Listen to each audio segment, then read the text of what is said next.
Cannabis Cowboys.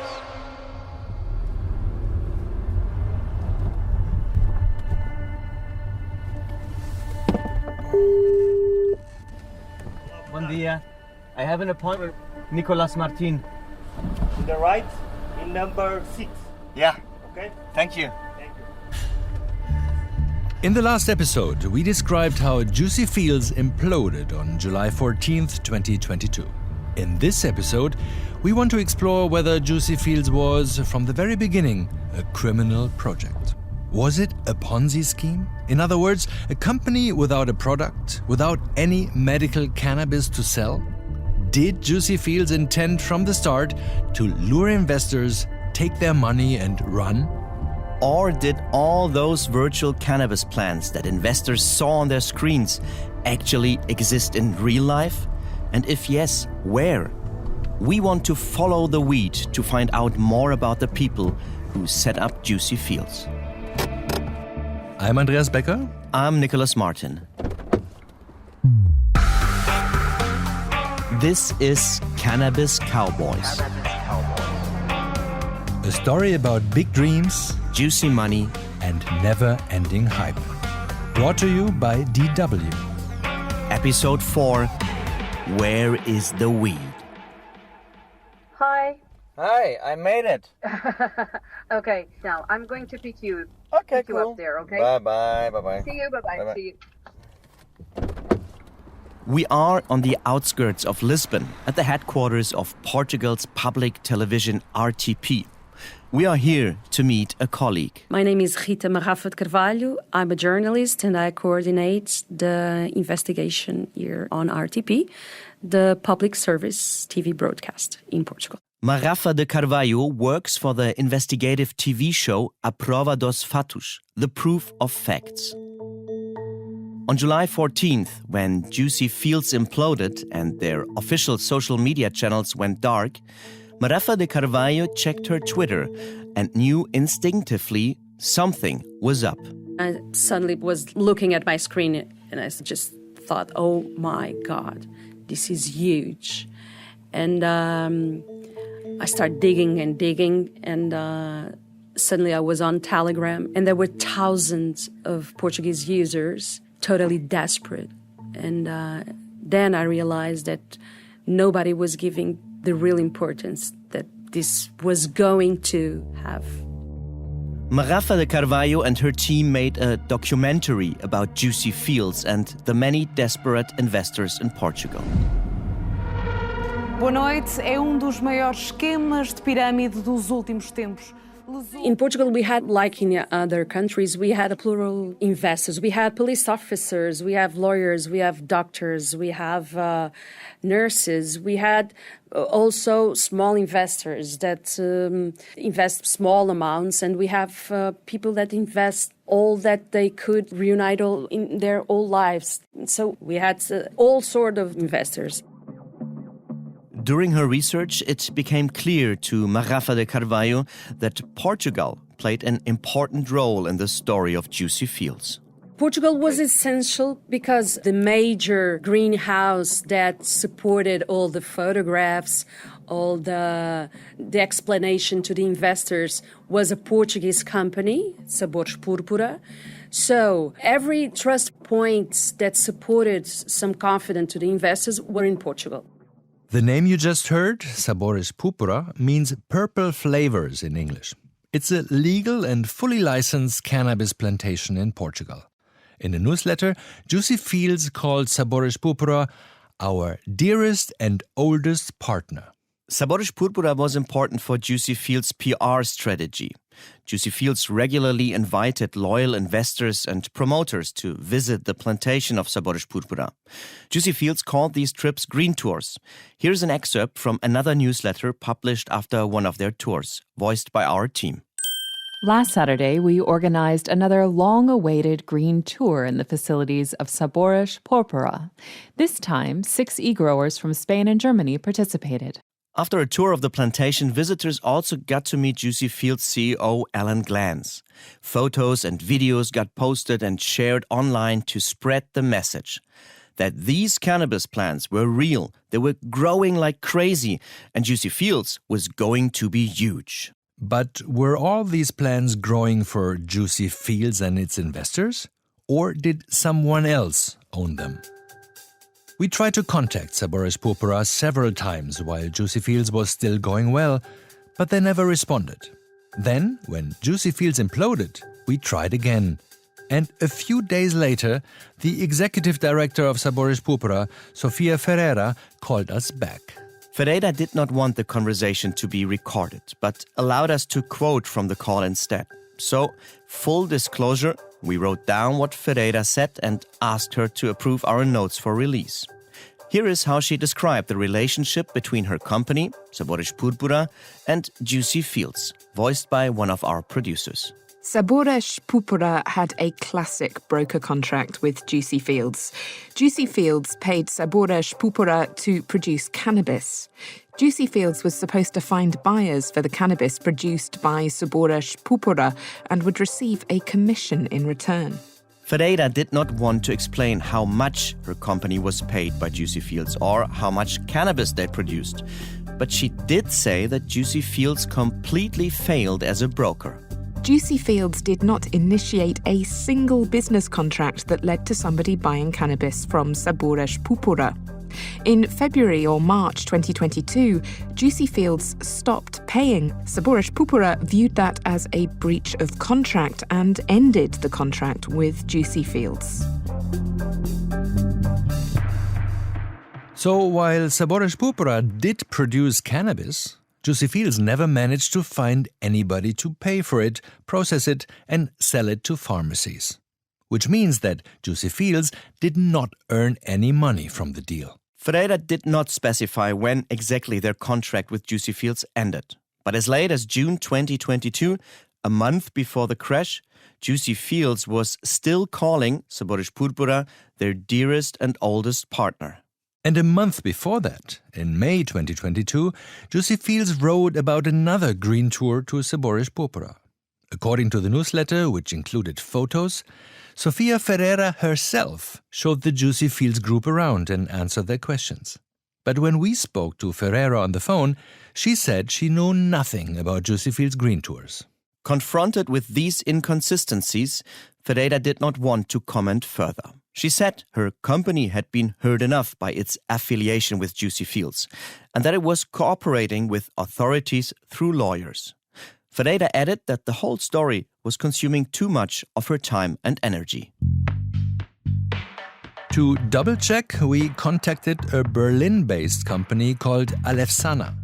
They were supposed to buy cannabis produced by Sabores Purpura and import it to Germany. At least that's what Juicy Fields had announced. So we contacted them as well. But Alefsana's CEO, Boris Moskowitz, did not want to be recorded either. Instead, he wrote us an email. His words have been voiced by a member of our team. We have been harmed and lost money. We were supposed to import products to Germany for Juicy Fields and market them here. Unfortunately, this did not happen. We had to end the collaboration with Juicy Fields before it had really begun, because they did not fulfill their payment obligations and did not answer our queries. Again, there is this odd disconnect. Just like Ferreira, Moskowitz claims that the business contact with Juicy Fields never bore fruit. Juicy Fields, on the other hand, celebrated the collaboration with Alefsana in newsletters and even published a photo of Moskowitz attending a Juicy Fields meeting. Maybe we should call this gap between two versions of events the Juicy Fields Gap, because this is not the last time it will crop up. So, just to recap, Sabores Purpura in Portugal is a real plantation for the production of medical cannabis. But it looks like Juicy Fields never made money from organizing the sale of their weed. In the 2 years of its existence, Juicy Fields sold millions of virtual cannabis plants to small investors all over the world.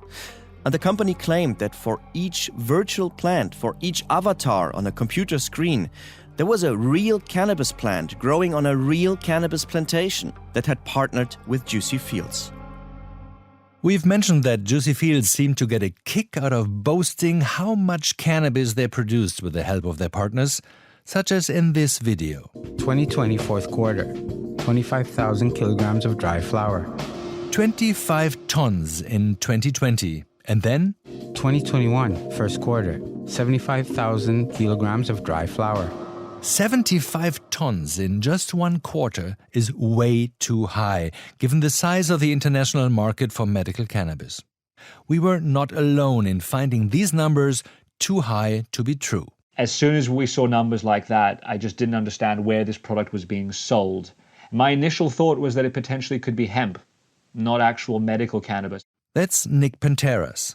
He's the managing director of Materia, a London-based company that focuses on the value chain of medical cannabis in Europe, from its production to imports and sales. I thought there's got to be some kind of a misunderstanding here, or they're loosely marketing something as medical cannabis, which is really not medical cannabis. But when I took a closer look, they were specifying that it was for medical purposes. So the market just was never that large. It's never been that large. Nick Panteras is not the only person in the cannabis industry who was alerted by the numbers JuicyFields put out.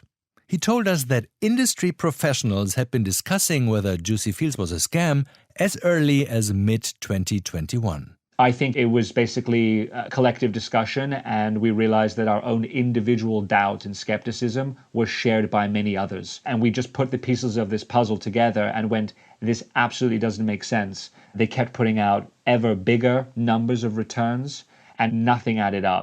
But it took Panteras and others a while to speak up. In fact, before JuicyFields crashed, no one wanted to talk about the company on the record. Even today, it's still hard to find people like Panteras, people who will speak from a position of knowledge on the record. It's a naturally cooperative industry where we're all trying to help the sector at large succeed.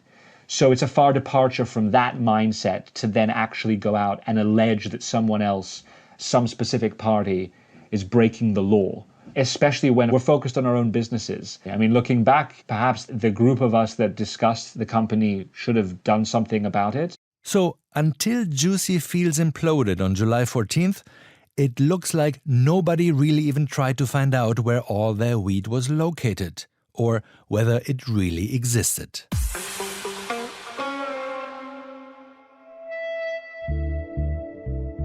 JuicyFields always said it had partners. They listed them on their website.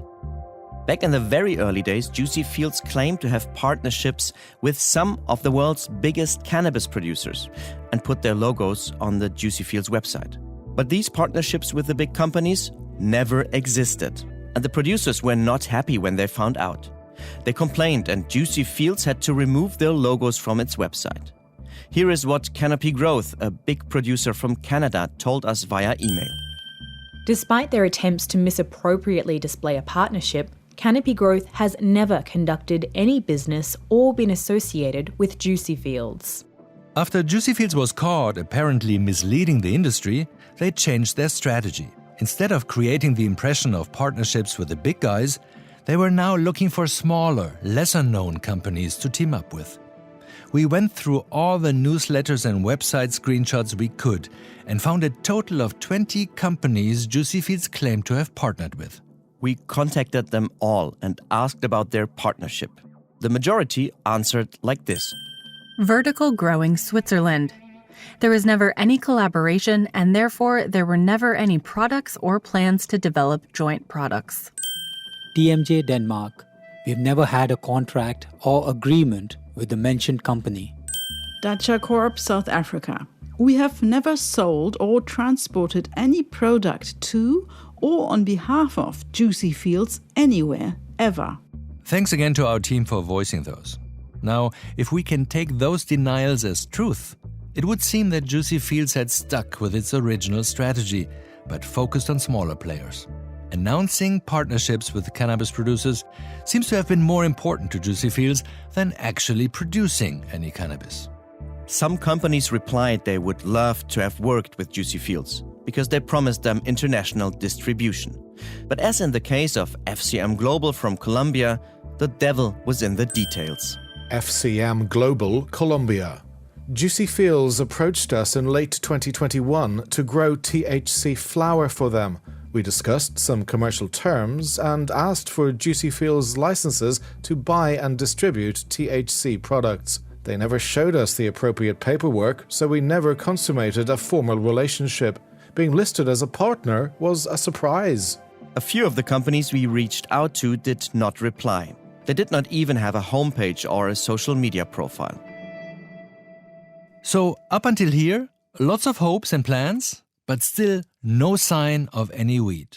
No cannabis produced for or sold by JuicyFields. But then, one day, we managed to find a company that told us it had planted, harvested, and sold cannabis for JuicyFields. The company was called Cannabis, and it was based in Medellin, Colombia. Cannabis said that for 2 years they produced medical cannabis for JuicyFields. The weed was sold within Colombia, where medical cannabis is legal, and the proceeds were shared with JuicyFields.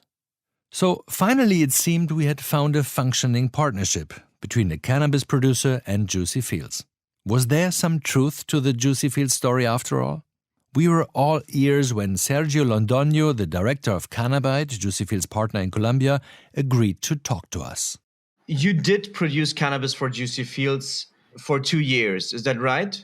Correct. And I can't go into detail of how much exactly we produce into them because we still have binding NDAs that prohibit us from going into too much details of our contract with them. Just in case you don't know, NDA stands for Non-Disclosure Agreement. That's a contract that forbids the parties in the contract from talking publicly or to any third party about the deal. But that didn't stop Sergio Londoño from telling us this.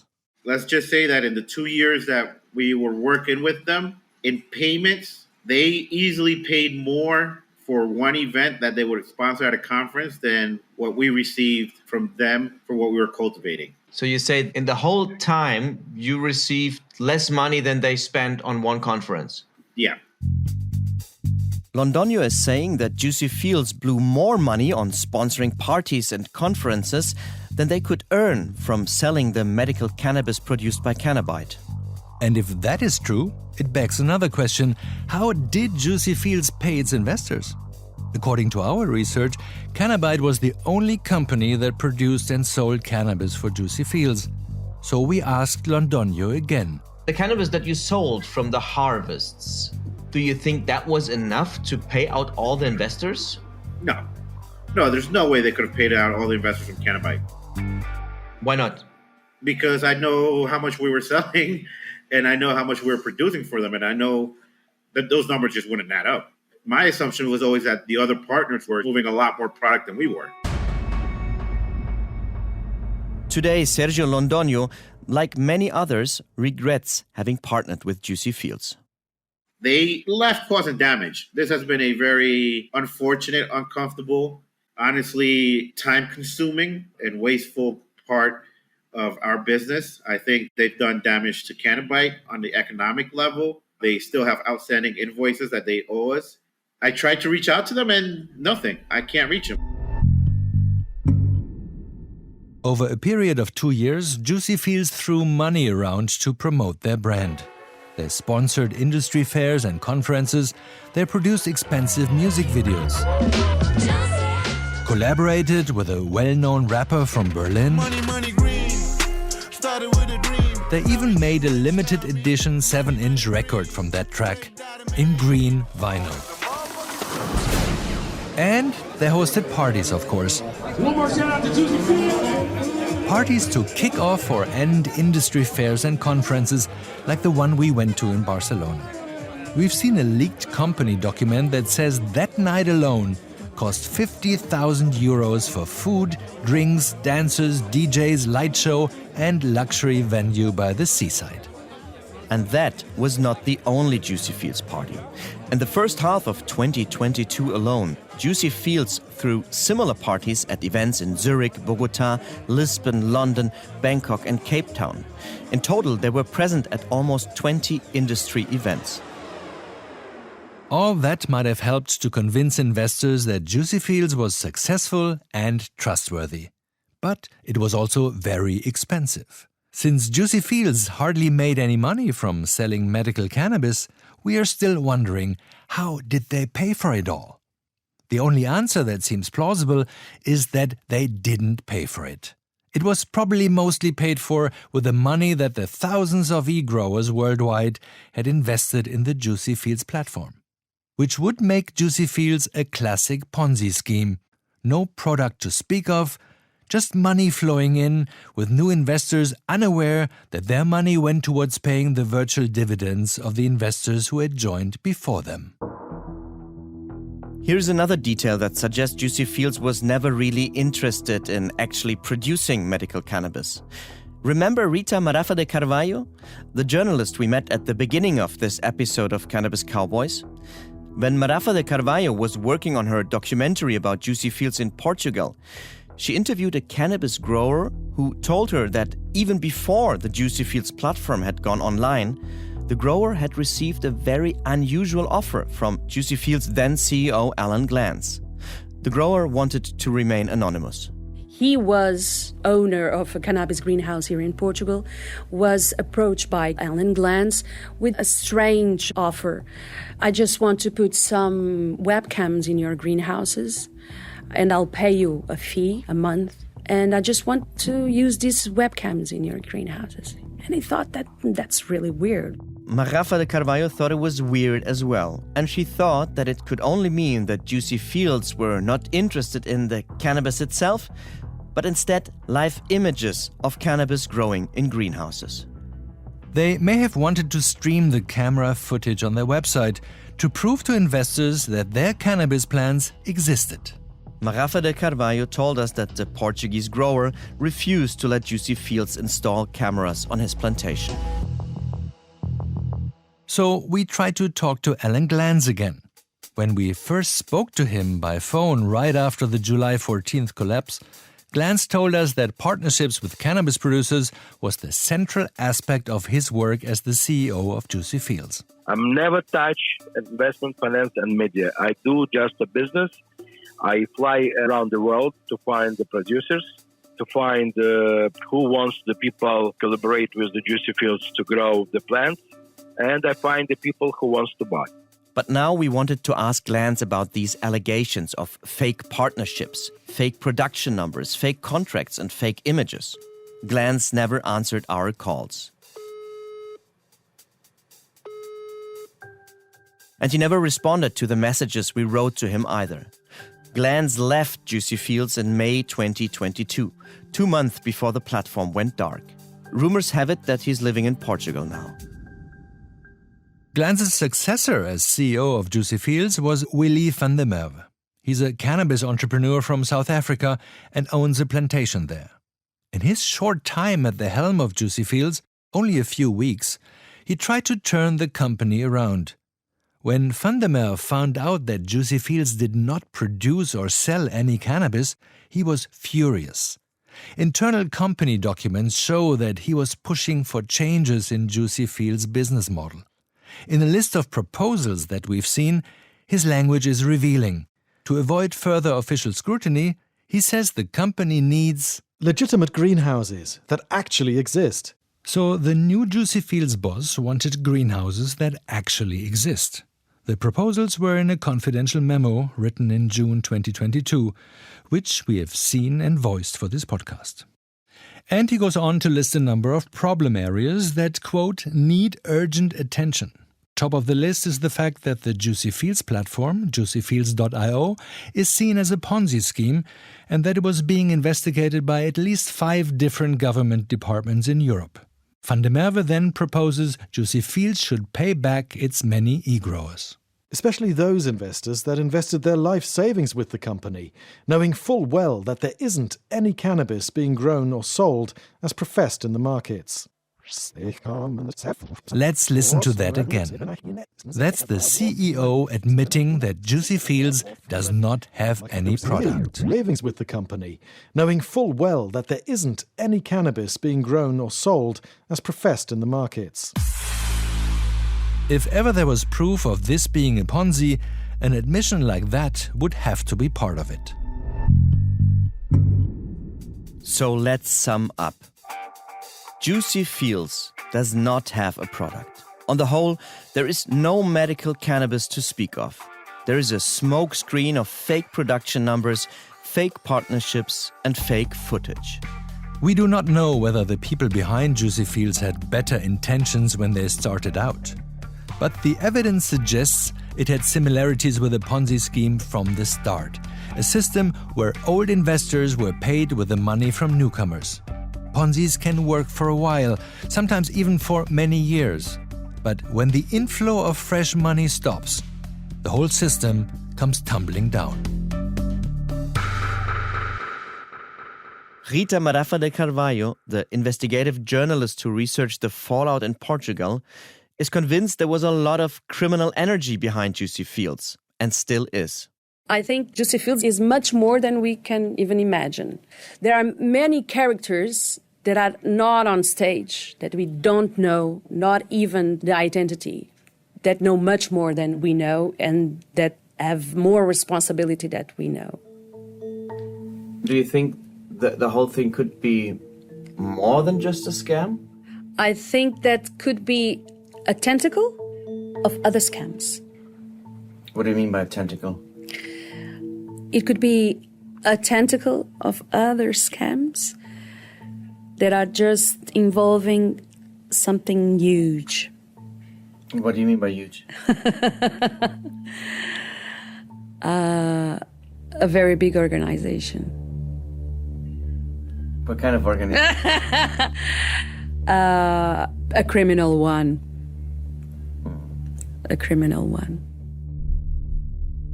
Could it be true? Isn't a Ponzi with thousands of victims bad enough? Could it be even worse? That JuicyFields was a scam within a much bigger scam? We tried to follow the weed and didn't find much. But that in itself was a lot. Sometimes the truth lies in what's not there. So next we're following the money. And we'll catch up with Thomas Stieger, JuicyFields' finance guy, whom we met in episode 2 of Cannabis Cowboys. He had a change of heart when things got too hot. It got very, very clear to me that this is beyond any expectations I could ever imagine. That's in episode 5 of Cannabis Cowboys, 2 Tribes. Cannabis Cowboys is a DW production, researched, written and presented by us, Andreas Becker and Nicolas Martin. Our editor was Zulfikar Abani.